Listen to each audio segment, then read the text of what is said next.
हनुमान जी से खुश होकर और उन्हें वरदान देकर राम जी अपने राज कार्य में व्यस्त हो जाते हैं। राम राज्य में सभी प्राणियों को सुख एवं शांति का जीवन मिला। अयोध्या में न्याय, सजगता और धर्म के साथ समृद्धि इसी प्रकार बनाए रखने के लिए श्री राम जी भेष बदलकर रात्रि के समय राज्य में भ्रमण करते हैं। पानी ग्रहण कीजिए स्वामी। नहीं चाहिए मुझे। सच सच बताओ, तुम्हें आने में इतनी देर क्यों हुई? पास के गांव में बहुत तेज वर्षा हो रही थी और नाविक ने नाव जलाने से मना कर दिया, इसलिए मुझे वहीं रुकना पड़ा। क्या पता ये सत्य भी है क्या नहीं? आपको परमेश्वर मांगकर आपकी सेवा की है और आप मुझ पर संदेह कर रहे। रुक जाओ, वहीं रुक जाओ। अभी मेरे घर में तुम्हारे लिए कोई स्थान नहीं है। जाओ यहाँ से, चली जाओ। मैं अयोध्या का राजा राम थोड़ी हूँ, मैं तो मामूली सा धोबी रजत हूँ। रजत, चली जाओ यहाँ से, चली जाओ। नहीं स्वामी, मैं आपको छोड़कर नहीं जा सकती। तुम नहीं जाओगी तो मैं चला जाऊंगा। नहीं स्वामी।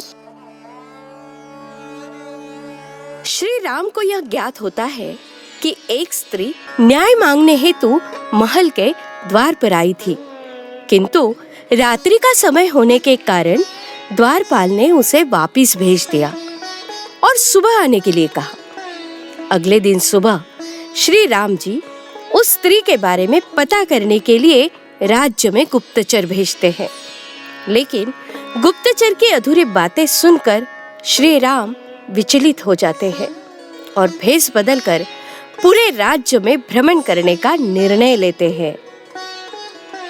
नगर में श्री राम जी को कुछ लोगों की बातें सुनाई पड़ती है। अच्छा हुआ वह स्त्री हमारे राजा से नहीं मिली, अन्यथा निर्णय उसी के पक्ष में होता था। एक स्त्री जो घर से बाहर रही है, उसे घर वापस आने का कोई अधिकार नहीं, परंतु हमारे महाराज ने सीता माता को वापस लाकर महारानी बना दिया है। ऐसी स्थिति में हमारा राजा करता भी क्या? सीता जी का त्याग।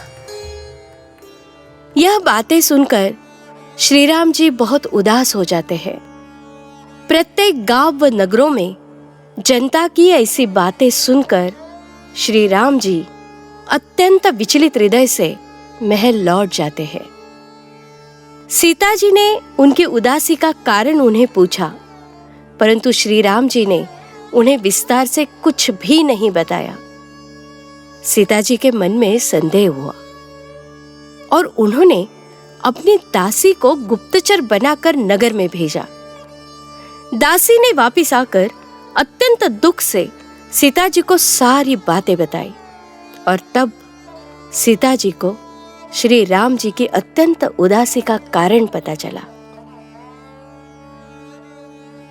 स्वामी, मुझे आपकी उदासी का कारण ज्ञात है कि अयोध्या की प्रजा को सीता का महारानी बनना स्वीकार नहीं है, परंतु जनता जो बातें कर रही है वह सत्य नहीं है। इस समय आपको केवल कुल के गौरव और प्रतिष्ठा के बारे में सोचना चाहिए। इसके लिए मुझे क्या करना होगा? मेरा त्याग। नहीं सीते, यह संभव नहीं है। एक राजा होने के नाते आपको जनमत का सम्मान करना चाहिए और यही आपका राजधर्म है। तो मैं राजा ही नहीं रहूंगा। नहीं स्वामी, जिस दिन आपने मुकुट धारण कर शपथ ली थी, उस दिन से आपको आपका प्रथम कर्तव्य केवल प्रजा के लिए ही है। राज्याभिषेक के समय आपने शपथ ली थी कि जो भी इस कुल की कीर्ति को धूमिल करेगा, आप उसका त्याग कर देंगे अब आपको मेरा त्याग करना ही होगा। गौरव की रक्षा के लिए जितना उत्तरदायित्व आपका है उतना ही मेरा भी है। हे रघुवंश की महान आत्मा हो, आज मैं आपको वचन देती हूँ कि मैं यहाँ से जा रही हूँ और इस संतान को इस योग्य बनाऊंगी कि वे आपके नाम और कीर्ति को अधिक उज्जवल करेंगे।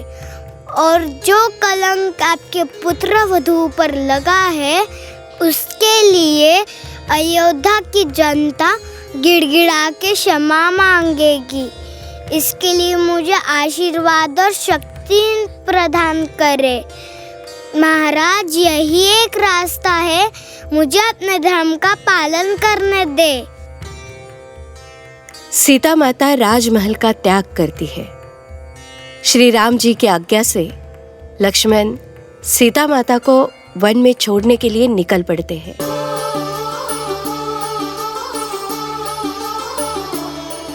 जन्म जन्म का है ये संगम, राम रतन सीता वैभव धन। सीता को रखते हृदय रघुराई, पूर्ण राम को करने आई। सीता करती उनकी पूजा, राम से आसा प्रेम न दूजा। राम सिया राम सिया राम सिया राम, राम सिया राम सिया राम, राम सिया राम सिया राम सिया राम, राम सिया राम सिया